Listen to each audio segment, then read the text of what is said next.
I mean, it's a continuation of the same trends that existed a month ago, but they're reaching culmination. I mean, when we spoke last time, I made it clear that my assessment is that Ukraine is losing this conflict, and that Ukraine will lose this conflict, and their defeat will be decisive, and that it will be sometime this year.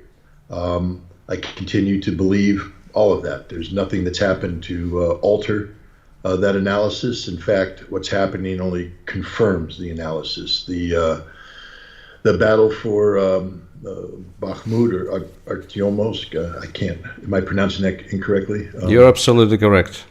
Okay, is coming to its tragic conclusion. And when I say tragic, I mean the loss of humanity on both sides has been considerable for Ukrainians. It has been backbreaking, according to to both Ukraine and Russian sources. The level of casualties that have been incurred on the Ukrainians is beyond comprehension.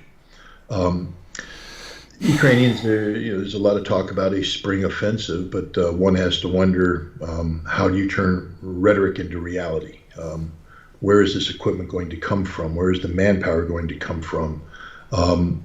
How do they plan on attacking Russian defenses that have been prepared in depth for months now? And how do they deal with the fact that the Russians continue to carry out comprehensive offensive operations throughout the length of the line of contact? The West is getting exhausted from this war. Again, rhetoric is one thing, reality is another.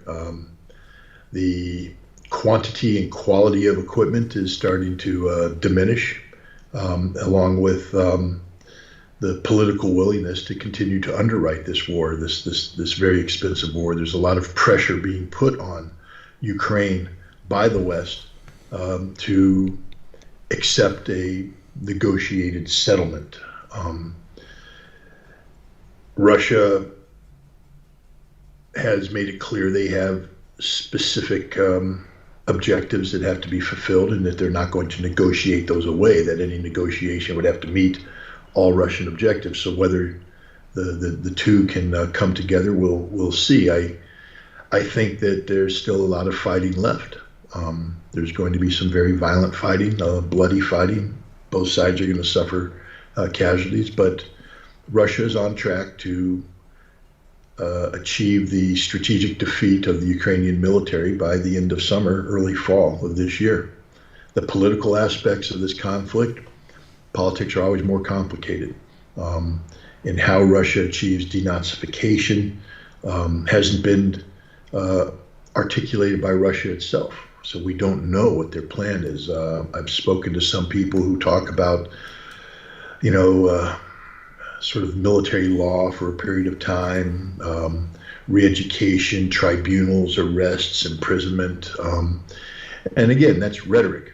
Turning that rhetoric into reality is always a challenge. So I think Russia has an easier task defeating the Ukrainian military, and a more difficult task coming up with a way to bring conflict termination, and yet on terms that are acceptable to Russia, but also acceptable to the West. I mean, Russia at some point in time will have to make a decision how they want this war to end. And understanding that if their conditions are too stark, then the West won't concede, and the war could continue with tragic consequences. Again, every death is a tragedy. So we'll see what happens with the politics. But this is this is still a conflict that Russia has all the advantages. There's no disadvantages for Russia right now. One of the problems with war is that the enemy always gets a vote. So it doesn't matter what you want; it matters what the enemy wants as well. And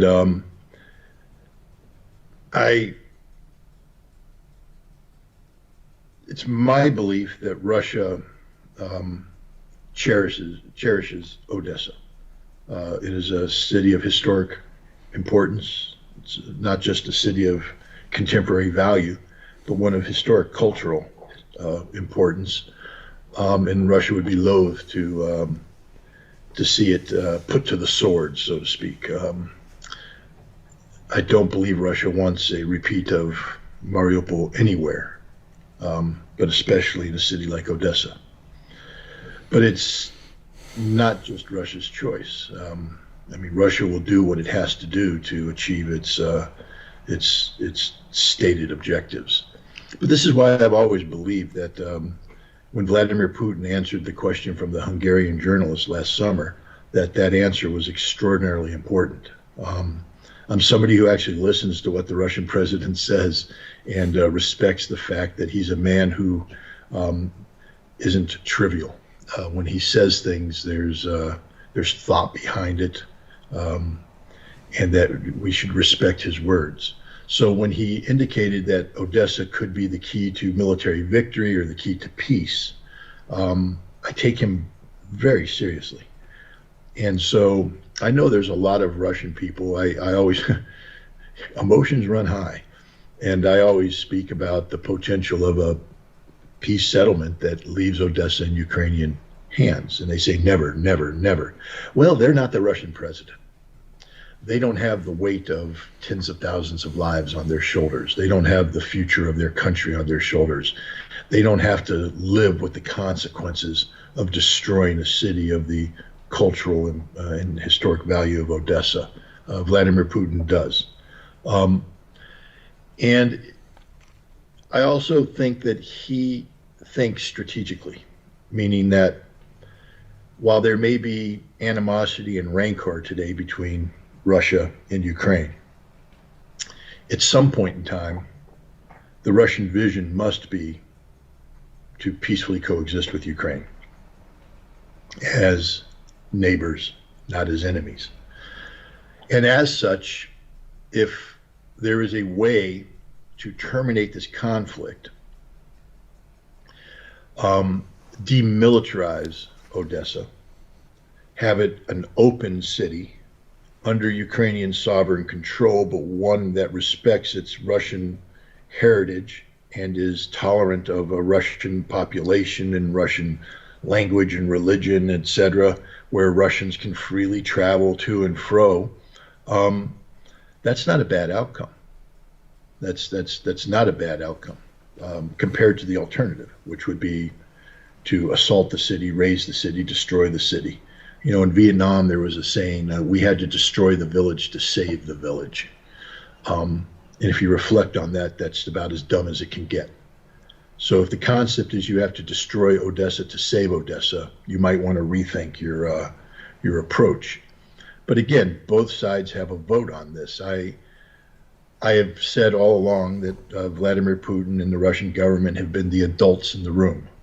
That while the children scream and gnash and tear things apart, the adults stand back and think, you know, beyond the chaos, but how do we get them to lunch? How do we get them to take a nap? How do we get them, through the day? And I believe that that's the role the Russian government's playing right now. It's frustrating for people who will allow their emotions to be overtaken by the tragedy of this war. I'm not being critical of those people. You're talking to somebody who can get very emotional himself about issues. I know what anger is. I know what frustration is. But I also know that if you sleep on an issue, when you wake up in the morning, oftentimes you have a wiser approach to separate yourself from the emotion and think about the practicalities. And that's Vladimir Putin's job. His job is to sleep on the issue, separate himself from the emotion, and think about the practicalities. So I personally believe that the Russian government, and again, I listened to his speech on February 21st.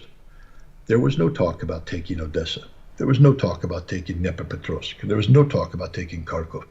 Those are three cities with significant Russian populations that easily, if there was a referendum, you could achieve the votes necessary to justify annexation.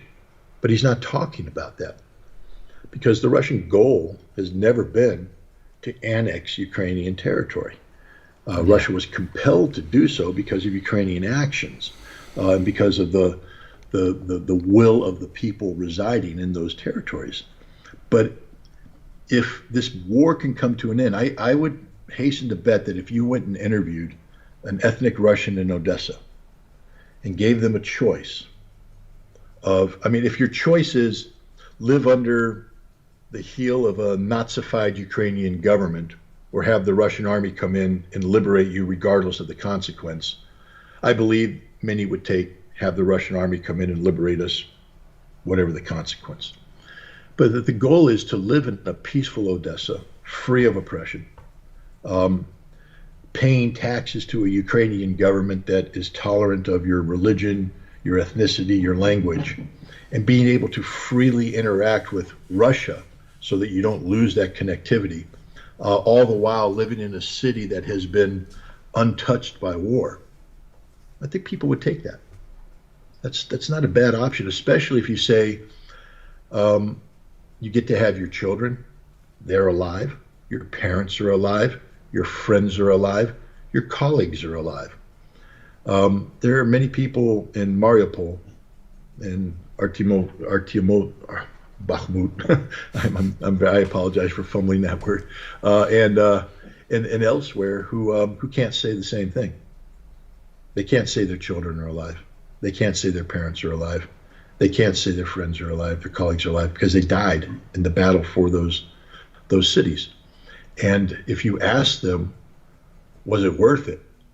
That'd be a tough question to answer. What is the price you give for your children? What is the price for your parents? What is the price for your friends, for your family? And so I think that's the thought process right now regarding Odessa. But again, I don't know. This is just analysis. I don't have my red phone that I can pick up, push the button, and talk to the Russian president. So this is speculation made by an American thousands of miles removed from the problem. Vladimir Putin's statement was made in the summer of 2022. A lot has happened since then. And there are more factors that must be considered by him and the rest of the Russian government. So perhaps their thinking has changed, but nothing can change the fact that you don't want to be in a situation where in order to save Odessa, you have to destroy Odessa.